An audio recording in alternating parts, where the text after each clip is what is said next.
Prelims में देखिए सबसे पहली चीज़ तो ये होता है कि आप प्रीवियस ईयर क्वेश्चंस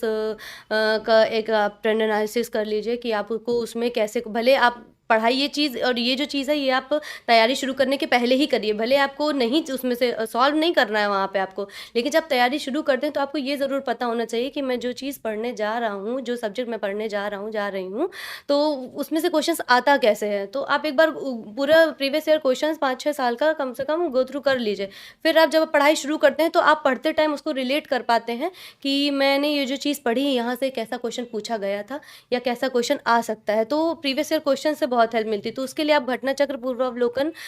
की सीरीज़ आती हैं हर सब्जेक्ट की, तो वो मैंने देखी हुई थी और मैं सबको सजेस्ट करूँगी कि वो चीज़ आपको, क्योंकि वहाँ पर एक ही जगह आपको सारी चीज़ें मिल जाती हैं प्रीवियस ईयर की। और उसके बाद जो मेन जो बुक रही हैं, तो हिस्ट्री के लिए प्रीलिम्स में दृष्टि का जो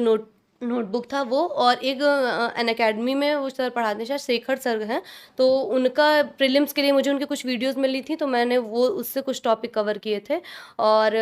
ज्योग्राफी के लिए एनसीईआरटी का बुक पढ़ी थी, और लक्ष्मीकांत पॉलिटी के लिए बेसिक बुक यहाँ से करी थी, और इन्वायरमेंट के लिए दृष्टि का बुकलेट था